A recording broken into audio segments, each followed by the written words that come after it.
दोस्तों, देश के विभिन्न हिस्सों से आने वाली खबरें हमें रोजमर्रा की नृशंसता और हिंसा की एक भीषण तस्वीर दिखाती है। पिछले कुछ दिनों में दिल्ली से लेकर उत्तर प्रदेश और गुजरात तक कई ऐसी घटनाएं सामने आई हैं जो न सिर्फ कानूनी मामले हैं बल्कि समाज में गहरे असंतुलन और संवेदनशीलता की कमी का प्रतीक है। आइए जानते हैं इन भीषण अपराधों की वास्तविकता। दिल्ली के रोहिणी जिले में एक संवेदनशील मामले को लेकर पुलिस को बड़ी कामयाबी मिली है।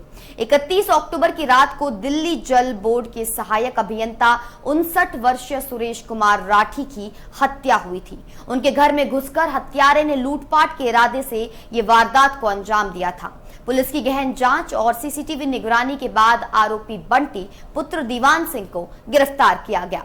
आरोपी 44 साल का है और अमन विहार के लखीराम पार्क इलाके का रहने वाला है। पूछताछ में खुलासा हुआ कि इसका आपराधिक रिकॉर्ड पहले भी 3 अपराधों में शामिल रहा है। हत्या के बाद पुलिस ने लूटे हुए सभी जेवरात, नकदी और वारदात में इस्तेमाल 2 मोबाइल फोन तथा स्कूटी बरामद की है। बढ़ते हैं हमारी अगली खबर की ओर। सूरत की कोसंबा तहसील से एक चौंकाने वाली घटना का खुलासा हुआ, जहां एक महिला का शव सूटकेस में भरकर सड़क किनारे सर्विस रोड पर फेंका गया था। 25 से 30 साल की इस महिला की पहचान 25 वर्षीय काजल देवी के रूप में की गई, जो बिहार के मुजफ्फरनगर की रहने वाली थी। दिल्ली में होटल में काम करते समय उसकी 27 वर्षीय आरोपी रवि शर्मा से मुलाकात हुई थी। सोशल मीडिया पर शुरू हुई दोस्ती प्रेम में बदल गई और काजल सूरत आकर रवि के साथ लिव इन रिलेशनशिप में रहने लगी। लेकिन पिछले 2.5 महीने में दोनों के बीच लगातार झगड़े होते थे। पुलिस की जांच में सामने आया कि रवि को किसी दूसरी महिला के साथ देखकर काजल को संदेह था, जो झगड़ों का कारण बनता था। एक विवाद के दौरान गुस्से में रवि ने काजल का गला दबाकर हत्या कर दी। पोस्टमार्टम रिपोर्ट में पता चला कि काजल की मौत गला घोटने से हुई थी और शरीर पर 5 से 6 चोट के निशान मिले, जो संघर्ष के सबूत थे। हत्या के बाद रवि ने बाजार से नया सूटकेस खरीदा, लाश को उसमें भरा और देर रात उसे सड़क किनारे फेंक गया।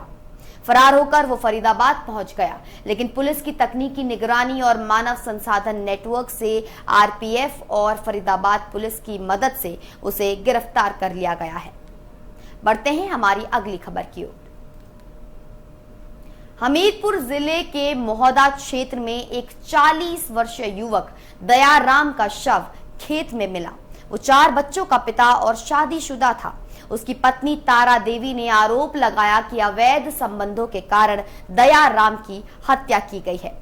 गहबरा गांव के पास के खेतों में मिली लाश की पहचान पुलिस ने की है। जांच में सामने आया कि दयाराम का एक महिला से अवैध संबंध था, जिससे मिलने के लिए वो अक्सर उसके गांव जाया करता था। पुलिस का मानना है कि इश्क की इस जुनून में उसके प्रेमी या उसके परिवार वालों ने दयाराम की जान ली। फिलहाल पुलिस प्रेमिका और उसके पिता को मुख्य आरोपी मानते हुए उनकी तलाश कर रही है। ये घटना 4 मासूम बच्चों के लिए एक जीवंत त्रासदी है। बढ़ते हैं हमारी अगली खबर की ओर।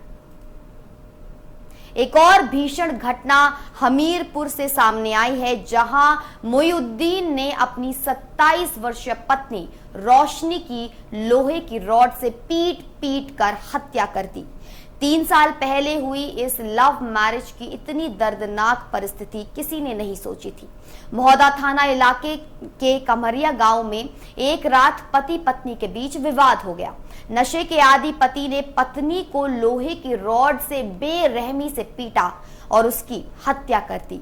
सबसे दर्दनाक बात यह है कि उसने अपने 1.5 साल के मासूम बच्चे को लाश के साथ कमरे में बंद कर वहां से भाग गया। रविवार सुबह जब पड़ोसियों ने कमरे के अंदर से बच्चे की रोने की आवाज सुनी तो दरवाजा खोला गया। अंदर का दृश्य सभी को सदमे में डाल गया। बेजुबान बच्चा अपनी मां के लहूलुहान शव के पास बिखरते हुए रो रहा था। पुलिस ने तुरंत मासूम को बाहर निकाला और मृतक रोशनी का शव कब्जे में लिया। हत्यारोपी पति मोइनुद्दीन की तलाश जारी है। बढ़ते हैं हमारी अगली खबर की ओर। आगरा की एक घटना मानसिक पीड़ा और सामाजिक उत्पीड़न की भयंकरता को उजागर करती है। 25 वर्षीय सागर सिंह जो पीसीएस की तैयारी कर रहा था, उसने अपनी मां की साड़ी का फंदा अपने गले में डालकर आत्महत्या कर ली। सागर सदर इलाके के महादेव नगर का रहने वाला था और बीएससी के बाद पीसीएस की परीक्षा की तैयारी कर रहा था। उसने प्री एग्जाम पास कर लिया था और मेंस की तैयारी में लगा था। 15 दिन पहले ही वो दिल्ली से कोचिंग संस्थान से लौटा था, लेकिन सागर पिछले कुछ महीनों से मानसिक दबाव में चल रहा था। उसके पड़ोस में रहने वाली एक युवती ने उसके खिलाफ छेड़छाड़ का मुकदमा दर्ज कराया था, जिसमें सागर के माता पिता को भी शामिल किया गया। समझौते के नाम पर पहले परिवार से 4 लाख रुपए की मांग की गई, जो दिए गए। उसके बाद एफआईआर स्वीकार करने के लिए फिर से 3 लाख रुपए की मांग की जाने लगी। साथ ही परिवार को घर छोड़ने की धमकियां भी मिल रही थी। इस निरंतर मानसिक और आर्थिक प्रताड़ना के कारण सागर का मानसिक संतुलन बिगड़ गया। शादी की शाम जब परिवार शादी समारोह से घर लौटा तो सागर ने अपनी मां की साड़ी का फंदा बनाकर जीवन से विदा ले लिया। उसकी मृत्यु के बाद उसके कमरे से एक सुसाइड नोट मिला, जिसमें उसने कुछ लोगों को अपनी मौत का जिम्मेदार बताया था।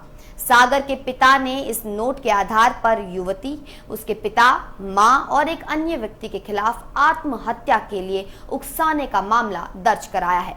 पुलिस ने एफआईआर दर्ज कर जांच शुरू कर दी है। ये सभी घटनाएं एक गंभीर संदेश देती हैं, चाहे वो प्रेम संबंधों से जुड़ी हिंसा हो, आर्थिक लालच से की गई हत्या हो या फिर मानसिक प्रताड़ना से की गई आत्महत्या। सभी इस बात को दर्शाते हैं कि हमारे समाज में बहुत कुछ बदलना जरूरी है। कानून प्रवर्तन एजेंसियां अपनी भूमिका निभा रही हैं, लेकिन हमें सामाजिक स्तर पर भी संवेदनशीलता, सहानुभूति और नैतिकता को बढ़ावा देना होगा। यदि आप या आपका कोई परिचित मानसिक संकट में है तो तुरंत भारत सरकार की जीवन साथी हेल्पलाइन पर संपर्क करें। याद रखिए, जान है तो जहान है। आप देख रहे थे इंडिया न्यूज का डिजिटल प्लेटफॉर्म। मैं आपके साथ निकिता रावत। फिर मिलती हूं कुछ बड़े अपडेट्स के साथ। धन्यवाद।